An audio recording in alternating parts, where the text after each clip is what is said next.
வணக்கம். இனிய பொங்கல் வாழ்த்துக்கள்.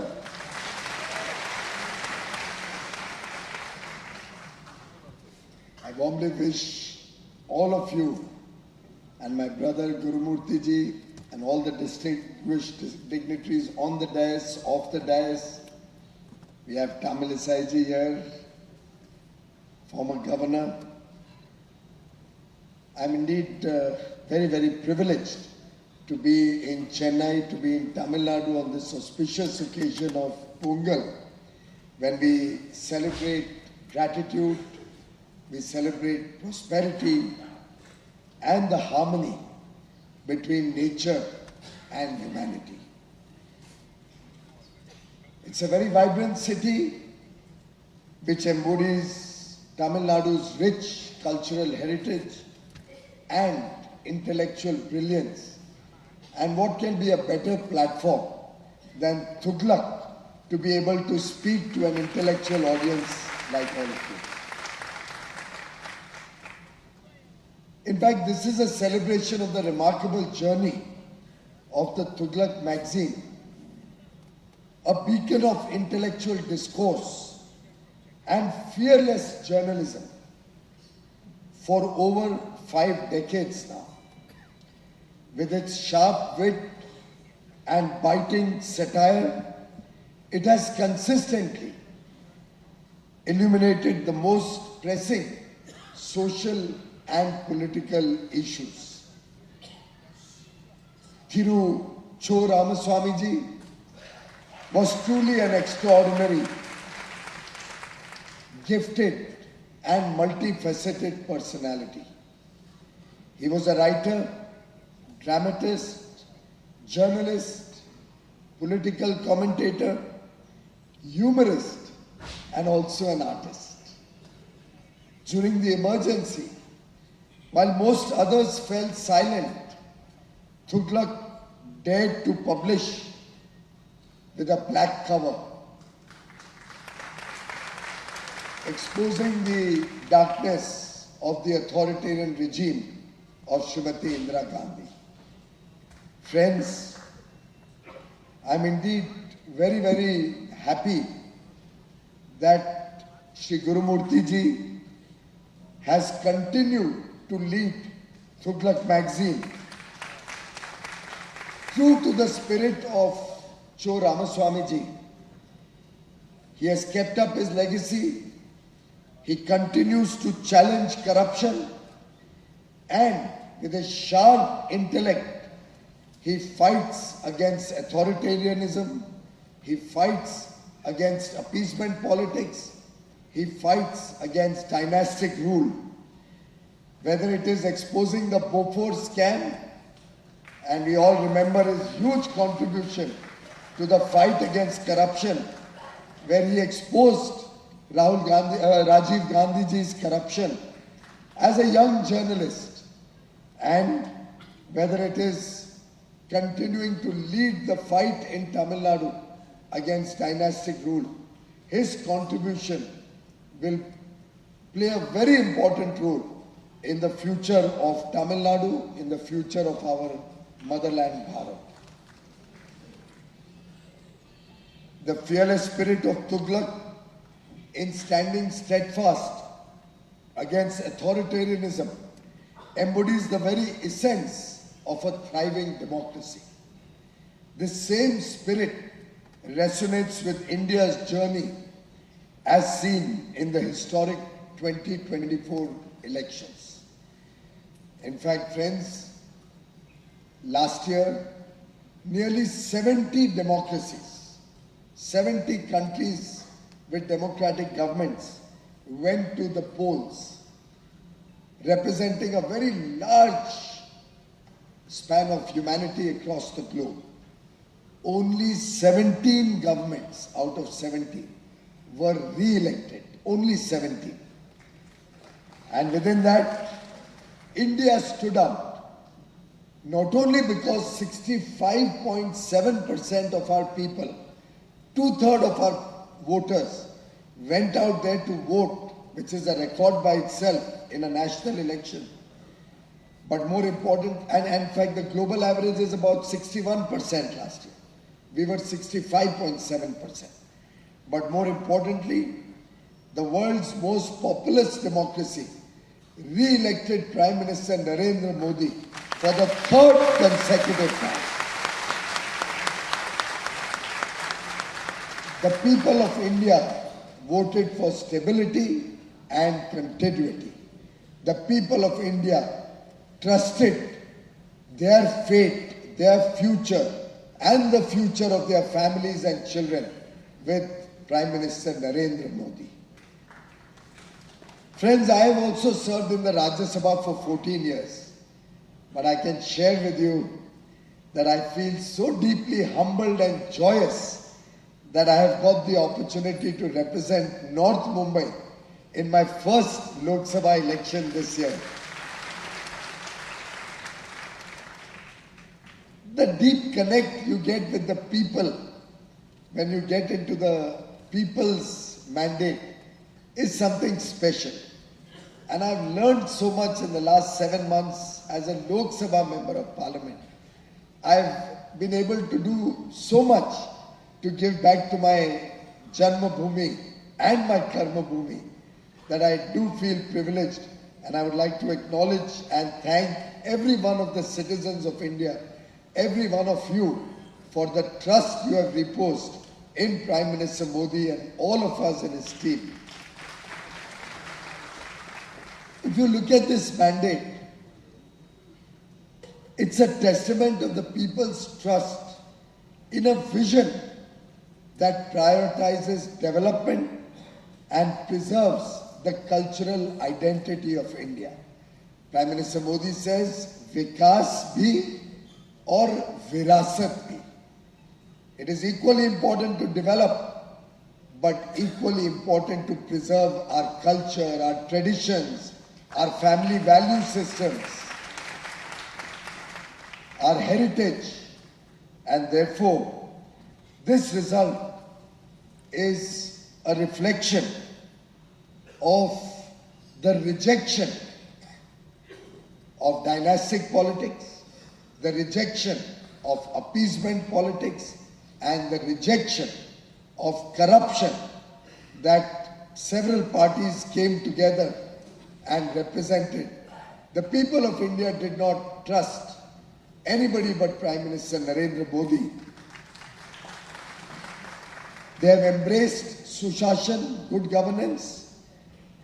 Over the past decade in government at the center, Prime Minister Narendra Modi has turned every challenge into an opportunity, creating a robust foundation for Viksit Bharat at 2047 when we celebrate 100 years of independence.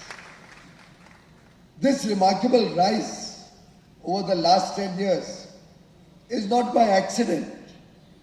It is the result of a structured and outcome-oriented approach rooted in clear principles of good governance and powered by 5 Ds. The 5 Ds are democracy, the demographic dividend, the demand that 140 crore Indians provide, the opportunities that demand provides, the diversity that we see across India, and the determination, the dependability, and the decisive leadership of Prime Minister Narendra Modi. Let me share 10 foundational principles with some small examples of how Prime Minister Modi has run his government for 10 years on very basic principles which I hope will resonate with all of you. These principles have driven this decade of unprecedented growth and transformation. First, his decisive leadership is seen when you see that Article 370 and Article 35A, were abrogated, were completely removed from the constitution because they were holding back the unity and integrity of India. Most people did not ever believe that in our lifetime we will be able to see Kashmir as an integral part of India. Prime Minister Narendra Modi, Home Minister Amit Shah had the courage of conviction that this can happen, this must happen, and this is good for India. And lo and behold, on 5th and 6th of August 2019, in the second term, the bill was passed, removing Article 370 and 35A from the Constitution. And mind you, while we needed only a simple majority in both houses, we got a 2/3 majority of the members present and voting in both houses of Parliament. Rajya Sabha, in fact, the NDA did not even have a simple majority at that. But it was the people's desire, and it was the desire and the collective determination of 140 crore people's aspiration that Kashmir becomes a part of India. This decisive leadership was also seen during the surgical strikes when Prime Minister Narendra Modi said we will not tolerate any incursion into India. We will not tolerate the terrorist activities in India. And an eye for an eye, he gave it right back, whether it was the surgical strike or the Balakot airstrikes.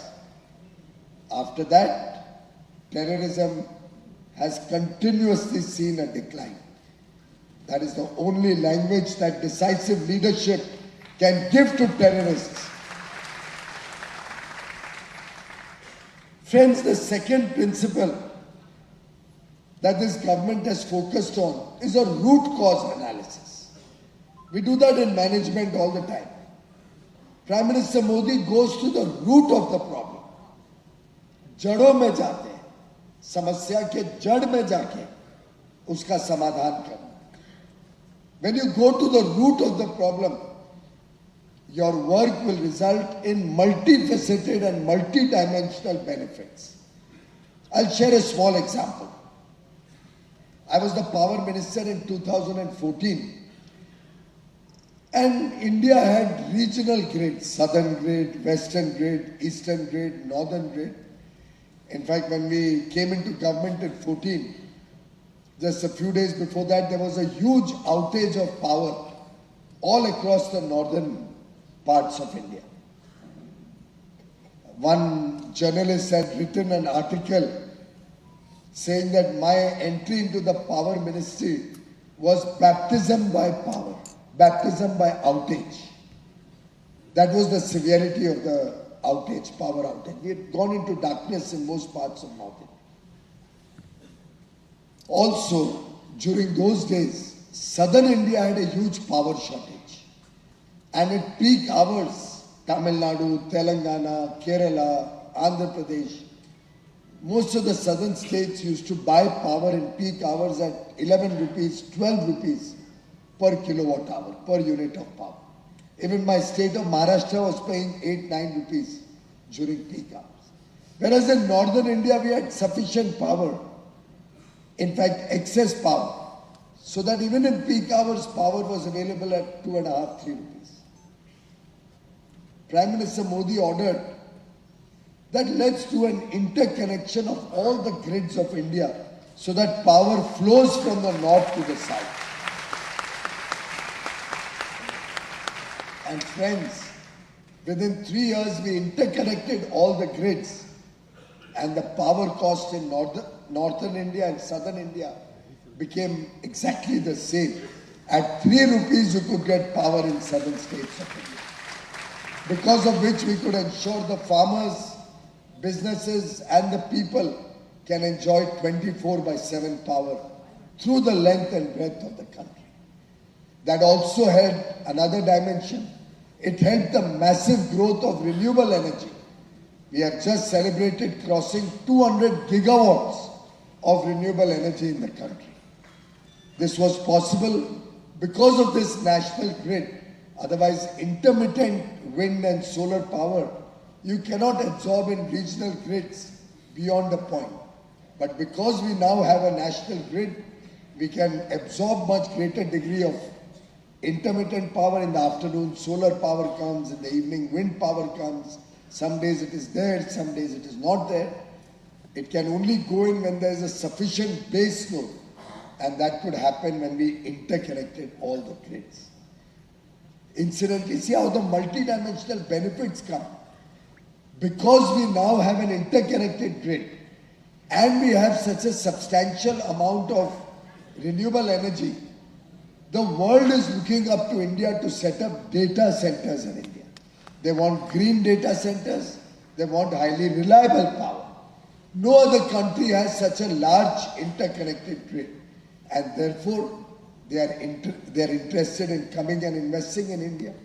That will create more jobs, that will bring the technology space, artificial intelligence, data analytics, all that business will come to India, and India will grow faster and smarter. The multidimensional benefits you get when you do a root cause analysis is something that this government has focused on many plans. When we do healthcare, when we do free homes for the poor, the idea is not just the healthcare. The idea is give a healthcare and make the family go up in prosperity so that they are not troubled with loans or their savings are not wiped away if anybody becomes ill at home. So every program of this government is focused on welfare of the people and has multidimensional benefits. The third principle is outcome-oriented action. The effort of this government has always been that whatever we do should have a significant outcome on the people of the country. I remember it was in 2015. We now have the 15th August annual speech by the Honorable Prime Minister from the ramparts of the Red Fort.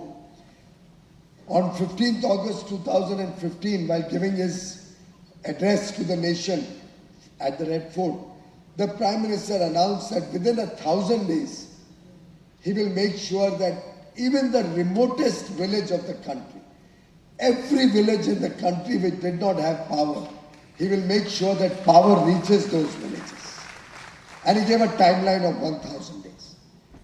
And friends, there were 18,452 villages which had never seen power. Some of them were even as near as 100 kilometers from Delhi, the national capital, near Agra.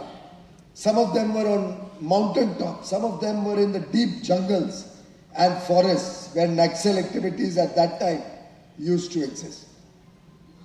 But under Prime Minister Modi's leadership, within 3 years, less than 3 years, in 1,000 days, we made sure 18,452 villages got power connection, and then we launched Saubhagya Yojana so that the 3.5–4 crore homes which did not have power, which had never seen electricity in their home, their children were not privileged to get electricity.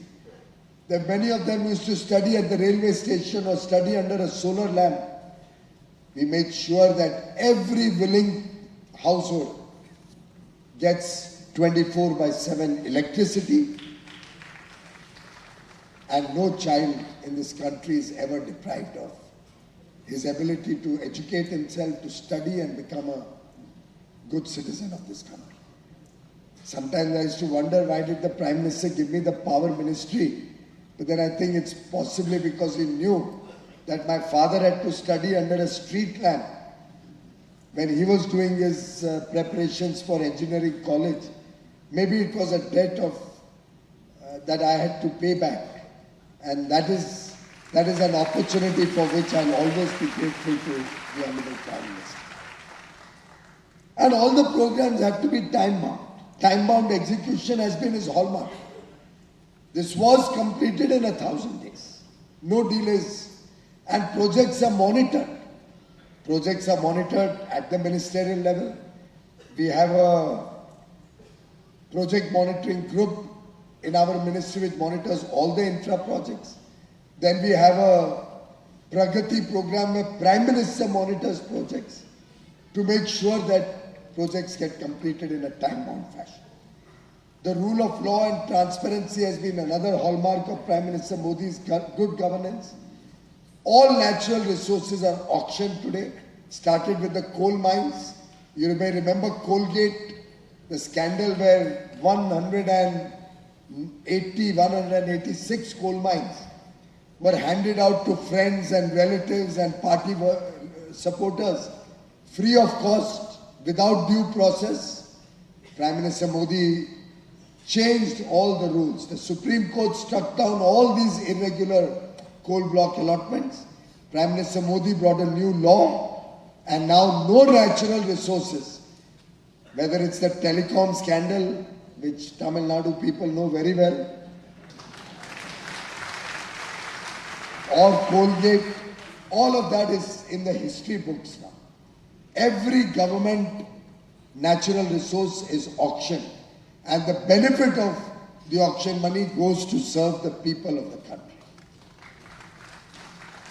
Similarly, prioritization of issues has been very important. I remember when I became railway minister, we realized a lot of accidents take place due to unmanned level crossings.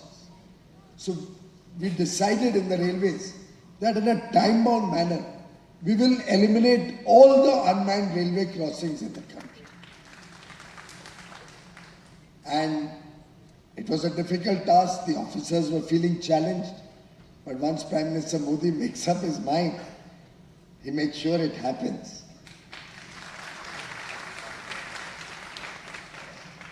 Look at Swachh Bharat. When Prime Minister Modi spoke of Swachh Bharat, some of the opposition leaders really criticized him. They said, who speaks of Swachhata in the important address on 15th August? But he was convinced that he wanted to give dignity to our sisters, to our daughters. He just could not accept that half the population in this country did not have toilets in their home. 11 crore toilets were built free of charge, so that no daughter, no sister, no mother, and for that matter, it's a matter of indignity for all of us, ever has to go to the fields for their morning course. And today there's a competition all over the country. Cities are fighting, districts are fighting with each other for the Swachhata rankings. There's another matter that I think Chennai has slipped in the Swachhata ranking very sharply last year. And the government of Tamil Nadu will really have to perk up and get back up on the Swachhata rankings. It's a very unfortunate that the slippage is not small, it's a steep slippage. And the government should really work towards getting back up the rankings. Accountability and monitoring has been very important as a good governance measure. Every project, there's deep monitoring. People are held accountable and responsible for their actions. And that has been something that every minister, every bureaucrat in the center has been trained to become more responsible, more accountable to the people of India. We have adopted technology in a big way in several initiatives. For example, GEM, the government e-marketplace. Now technology is used for all government procurement. Similarly, we've used innovative financing models so that government can take welfare and the benefits of social welfare to the people of India. You are all aware of the Jan Dhan, Aadhaar and Mobile, the JAM Trinity, by which nearly 35 lakh crore worth of government support to the poor has reached the people through the electronic transfer. Our Kisans get Kisan Samman Nidhi direct into their bank account. 4 crore families got a free home. That money came directly into their bank account. Another 3 crore we are planning to do in these 5 years up to 2029. So imagine 7 crore families would have got money into their bank account to build their own home. And they'll be having a home with a kitchen, with a toilet, with cooking gas, electricity, water from a tap. 25% of the population of India will move out from a shack or from a tin shed or from a jhuggi jhopdi into a proper home. And we all know how important it is to have a proper home for our children to get good quality life, good quality education. And finally, friends, everything that Prime Minister Modi has done, he has believed in a partnership with all stakeholders. He has believed in consultation. He has believed in cooperative and collaborative working, whether with the states, cooperative federalism, whether with industry, in taking decisions which are good for industry. The effort has been to involve stakeholders in all the activities that we do so that we can leverage in our globalization, in our international effort to take the country forward, the demand of 140 crore aspirational Indians, the rule of law that democracy provides, the decisive leadership that Prime Minister Modi gives, the demographic dividend that an under 30 population, a young population, which is an asset for India today, the talent, the skills of our young population can take this country to greater heights to become a Viksit Bharat by 2047. These principles are the backbone of India's remarkable rise. The topic of today is the rise of India and the challenges. This rise is shaping a future which is not just achievable, but aspirational. We aspire for an extraordinary future for the country. It is in this context that I believe RISE stands for resilience, for reform, R, I for innovation, for inclusiveness, inclusive growth, S for sustainability, for speed, skill and scale, the mantra of Prime Minister Modi, and E for empowerment, for entrepreneurship. And therefore, friends, these 10 principles have driven the 5 Ds and helped India rise in the last 10 years and will continue to help India in the next 22 years towards 2047 to become a prosperous nation.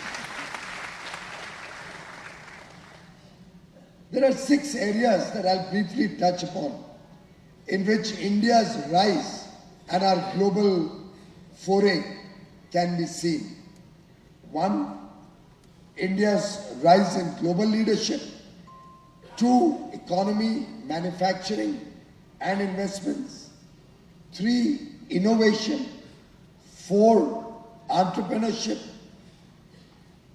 5, infrastructure development and our development as a global superpower, global soft power. And 6, women-led development. Friends, the world today is seeing India's rise as a global superpower, as a globally recognized nation. Our G20 summit with 220 meetings held all across the country in over 60 locations showcased to the world India as an emerging power. We became the voice of the global south.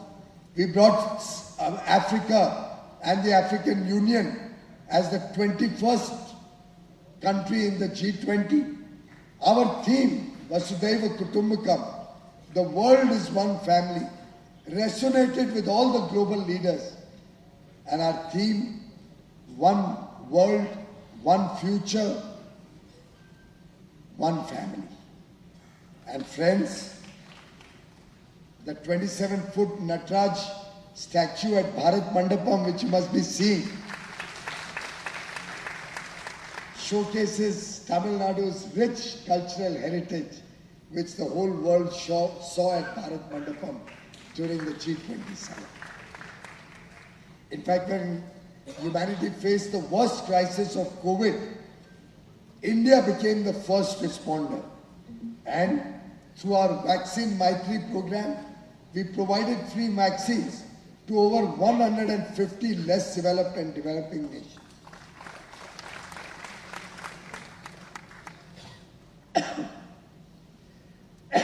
I don't know if you have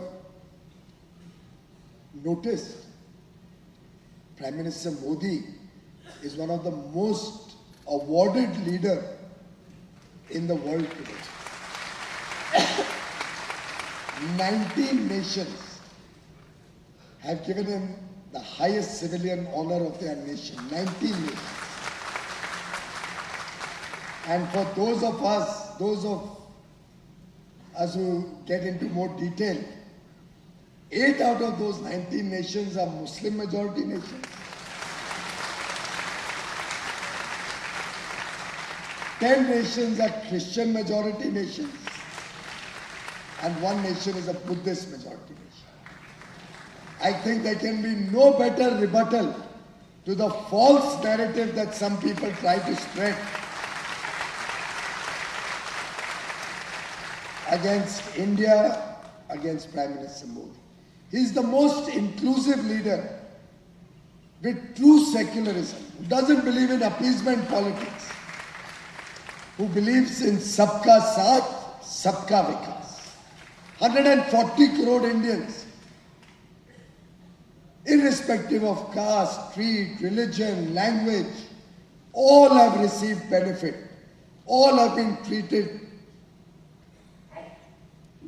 for a better future, given opportunities, treated well for more opportunities and a better future. So everybody is entitled to health care, everybody is entitled to free food grain, everybody is entitled to have a home. Every poor family has to rise as the nation rises, so that the country can aspire to take 140 crore people forward and ahead as the nation prospers. Friends, there's a Morning Consult survey that ranks international leaders. For 10 years, consistently, they have found Prime Minister Modi to be the most popular leader in the world. No wonder the Australian Prime Minister calls him boss. India, of course, has seen tremendous economic progress. It's become a hub of manufacturing, investments and exports in the last 10 years. In fact, if you will get into history, in 1998, when Prime Minister Vajpayee took charge of the government, the first NDA government, inflation was at 9%, growth was down to 4%, foreign exchange reserves were down to $29 billion, country was in a shaky position. Vajpayee, through 6 years of good governance, brought inflation down to 4%, growth up to 8%, increased foreign exchange reserves to 3 times, or rather 3.5 times, over $100 billion at that time in 2004. And Mr. Chidambaram, the first finance minister of the UPA government from 4 to 14, in his interim budget speech actually mentioned, and I quote, "The economic fundamentals appear strong and balance of payments is robust." This is a speech in his first speech after UPA came into government in 2004. However, every time the Congress comes into power, they mess up the economy. From 4 to 14, despite inheriting such a robust economy, they once again reduced us down to a fragile 5 country, one of the 5 weakest economies in the world. Growth came down back to 4.5%. Inflation rose again into double digits. Foreign exchange reserves were tottering, because of which they had to borrow $35 billion at very, very expensive rates internationally. And the same Mr. Chidambaram in 2014, in his parting budget, said, I acknowledge that the Indian economy is challenged. He inherited a robust economy, left behind a challenged economy. And in 10 years, they were only able to take India from the 12th largest GDP to the 11th largest GDP in the world. What did Mr. Modi do in 10 years? He took India from the 11th largest GDP to the 5th largest GDP today.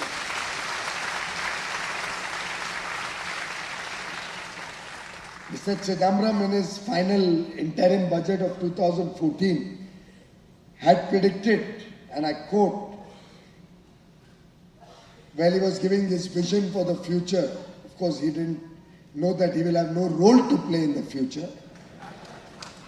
There is a well-argued view that in the next 3 decades, India's nominal GDP will take the country to the 3rd rank after US and China in 30 years.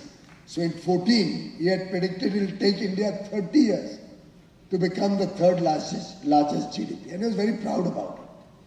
What did Mr. Modi do? He said, I'll do it in less than half that time.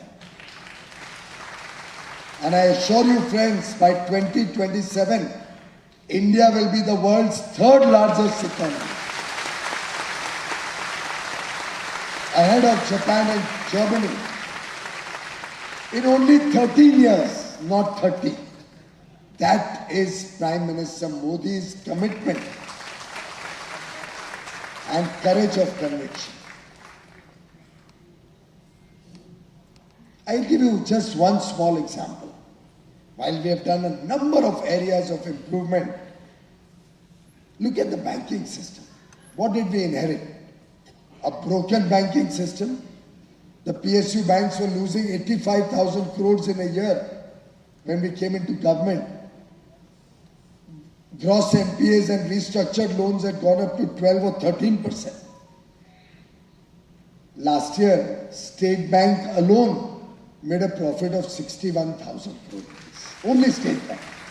This year, probably then, in the year ending March 25, their profit may be upward of 80 or 90,000 crores. Overall, the banking system made a profit of 3 lakh crores. Net NPAs are down to less than 1%. That is the transformation. And sector by sector, I can tell you the story that under Prime Minister Modi, the story of change, the improvements and the growth story. Whether it's the insolvency and bankruptcy code, whether it's the thriving stock market, our market cap is now nearly $5 trillion. Whether it's exports, Honorable Gurumurthy ji just mentioned, last year was a record $778 billion. This year we'll cross $800 billion of export. And we'll maintain our current account deficit at still about 1% of GDP, which is a nominal, reasonable level to maintain. In fact, the Chennai facility of Foxconn, which is now making Apple mobile phones, is exporting worth 1 lakh crore of smartphones out of India. For that matter, we have now become the world's 2nd largest mobile manufacturer. You could have imagined that in 2014. Similarly, friends, we are focusing a lot on providing plug-and-play infrastructure. 20 industrial smart cities are being built all over the country, including in Tamil Nadu. We are also continuously looking at ease of doing business, decriminalizing laws. Our Jan Vishwas bill decriminalized 182 provisions in one bill itself. 182 provisions, criminal provisions, spread over 42 different acts of parliament, but decriminalized at one look.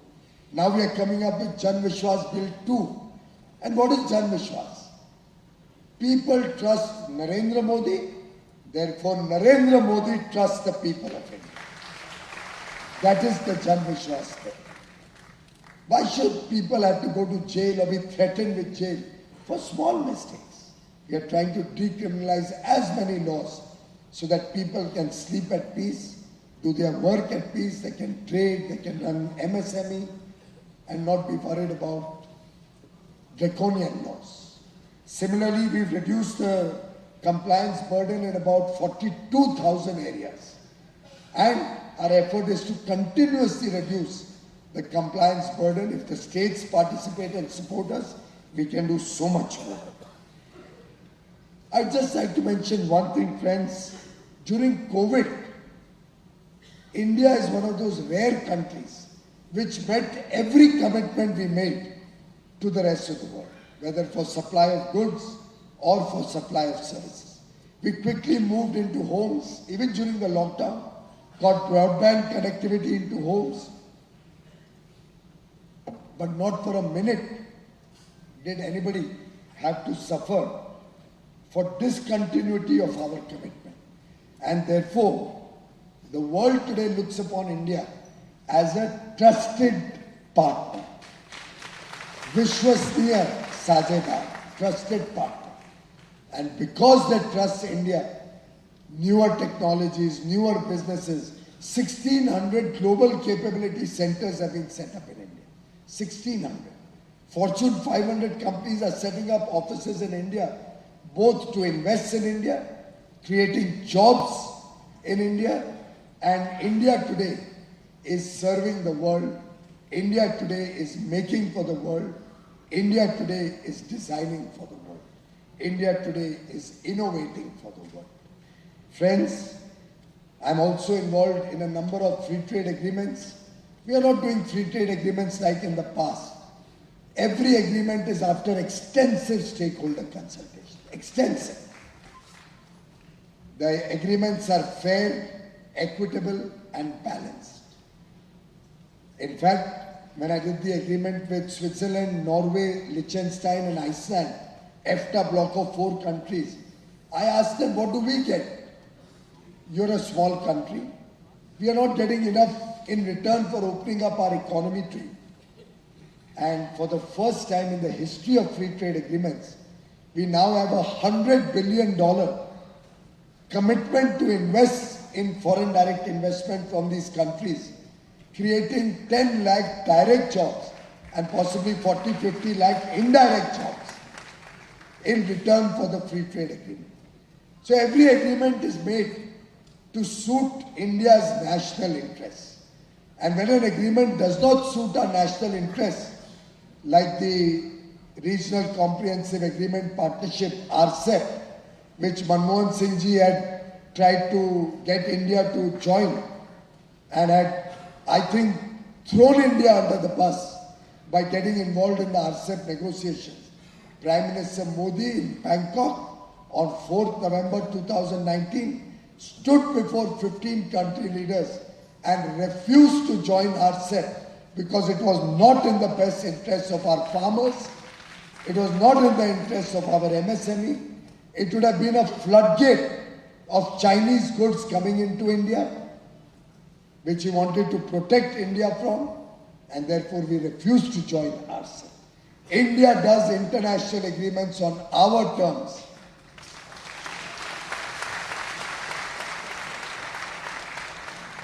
Friends, innovation and entrepreneurship is another area where India has taken significant leap and rise. Our Global Innovation Index ranking has improved from 81 to 39. Our Digital India has laid the foundation, a solid foundation, due to which today 4G is available through the length and breadth of the country. 5G is going very fast across the country. We have already started developing our testbed for 6G in India, which will be indigenous technology. Startup India was launched on 16th January 2015. We'll celebrate 9 years day after tomorrow. We have 118 unicorns in India today. From 400 startups 9 years ago, We have 1,50,000 startups registered with the government. The Prime Minister rightly said, sky is not the limit. And now we are making a deep foray into space technologies. Chandrayaan-3's historic lunar South Pole landing. Nigar Shaji, a trailblazing woman of substance from Tamil Nadu, led Aditya L1 mission. ISRO's efficiency is so good that we make our spacecrafts in less than a cost of a film. And we now aim to establish our own space station. At the same time, we are one of the best performing G20 countries when it comes to sustainability, the fight against climate change. Our hydrogen mission, our mission for circular economy, lifestyle for environment, the life mission that Prime Minister Modi offered the world, all of these are determining the world's sustainability programs today. Friends, in terms of infrastructure development, you are all witness to the growth of infrastructure. Our port capacity has doubled in the last 10 years. Our airports have doubled in the last 10 years from 74 to 158 now. It'll go up to 225 by 2029. 114 new inland waterways have come in.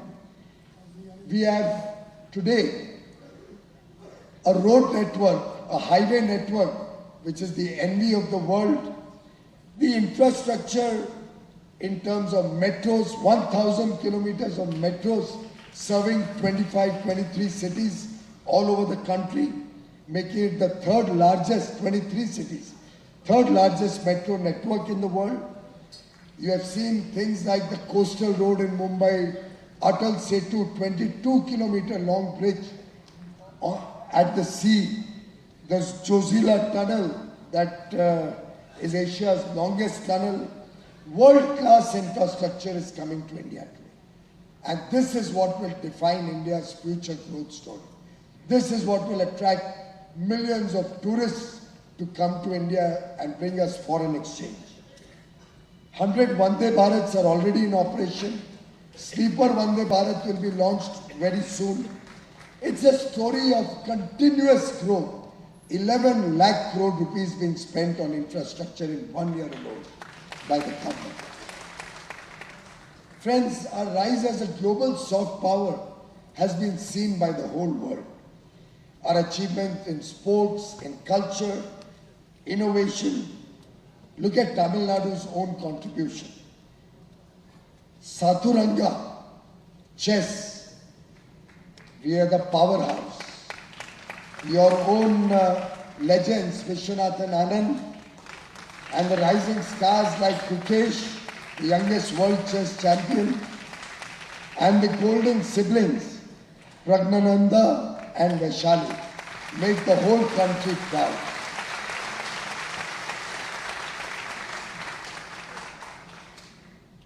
India is also reclaiming its rich cultural heritage.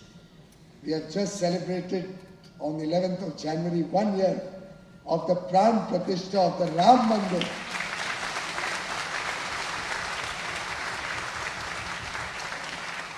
A 500-year struggle which ended on 11th January, and before that, Prime Minister Modi's 11-day Anushthan in Tamil Nadu is truly memorable. Friends, our rise has seen women-led development. The empowerment of women has been the hallmark of Prime Minister Modi's good governance. They have always been the cornerstone of our development activities. The Nari Shakti Vandan Adhiniyam, the law that provides 33% reservation for our sisters and mothers and daughters, women, in all parliament, in all of the legislatures across the country, has been waiting for 4 decades to happen. Prime Minister Modi made it happen on Ganesh Chaturthi Day last year. 2024 will go down, 2023 will go down as a milestone year that our women will now be empowered in the future once the delimitation and census process is over. He has brought in the law against triple talaq to release our women, our sisters, from the bondage and from the sufferings that they were forced to undergo. The journey towards women empowerment has been driven by financial inclusion. 30 crore women today have their own bank account. Most of the homes that we gave under PM Awas Yojana are in the name of our sisters. Similarly, 1 crore women have been made Lakpati Didis, whether it is making sure that every home has a cooking gas connection, which we have achieved already, or every home gets Nal Se Jal, tap water in their home, which is progressing very, very fast. Almost 16 crore homes have received Nal Se Jal. Another 2.5 years, every home in the country will have tap water connection at home. The idea is to reduce the burden on our sisters and help them to become a part of the formal economy and contribute to India's growth story. Roti, kapda, makan, health, education, bijli, sadak, pani, these were the problems that our people used to suffer from. Generations of suffering. The Prime Minister is trying to overcome and make sure that every citizen of India is blessed with all the basic needs of life so that they can all aspire for a better future, a more glorious future for them and their families. And that, ladies and gentlemen, is the sum and substance of good governance and the rise of India that Prime Minister Modi has worked for the last 10 years at the center, before that 13 years in Gujarat, and will continue to serve the country in his third term with 3 times more energy, 3 times more effort, 3 times more speed, and 3 times bigger outcomes. Of course, the journey ahead is not without challenges. There are challenges within the country. There are challenges from outside the country. And very often, we have Chechens within our country, people who join with inimical forces, with forces against the interests of India overseas, and hurt the growth story, hurt the progress of India. Our progress faces opposition from those seeking to undermine our hard-earned gains and progress. Yet, India's resilience is so strong that we will overcome anybody, even if they go outside India and speak ill for India, even if they go outside India and join forces with the gangs who do not want to see the progress of India. The people of India will persevere. The people of India will give them a befitting rebuttal and take the country forward. I would invite all of you to join in countering such anti-India forces, countering the propaganda of such anti-India forces, which Thuglak is doing very honorably. Guru Murthy ji is at the forefront of this effort.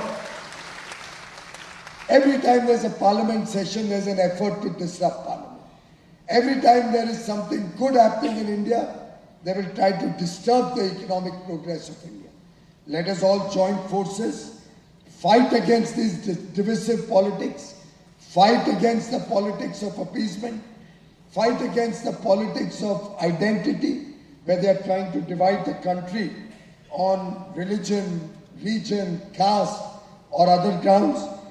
And let us all go by the mantra of Prime Minister Modi, who had said during the many years ago as a Chief Minister of Gujarat, about 16, 17 years ago, he had said, every 5 years, secularism changes meaning. For me, that is for Prime Minister Modi, development gives the strongest foundation to secularism. And friends, solving the problems of this country will involve the fight against changing geopolitical environment across the world. There are 2 wars going on. The world economies are going through stress, are going through uncertainty, are going through challenges. Economic growth is faltering. International trade is seeing trouble. Within this disturbed geopolitical environment, India is an oasis as the fastest growing large economy in the world. I invite all of you to be a part of this growth story. I invite all of you to fight against the threats, whether it is cyber threats or the threats to our national polity that come from across borders. Let us all work together to continue this unprecedented journey to realize the vision of Viksit Bharat by 2047 when we celebrate 100 years of independence. Let us all work under Narendra Modi's leadership to make India a prosperous nation, to take growth to the last man at the bottom of the pyramid, to make every Indian, every proud Indian, a stakeholder in the growth journey of India. Thank you very much, friends.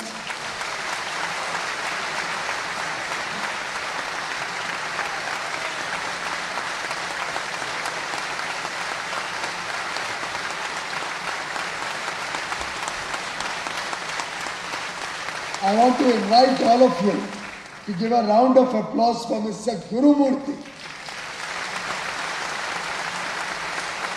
a man of substance, a man who stands for principles, a man who is willing to sacrifice everything for the nation, somebody who is a role model for a humble Karyakarta like me, somebody I've looked up to all my life, and somebody who inspires me to continue to serve the nation.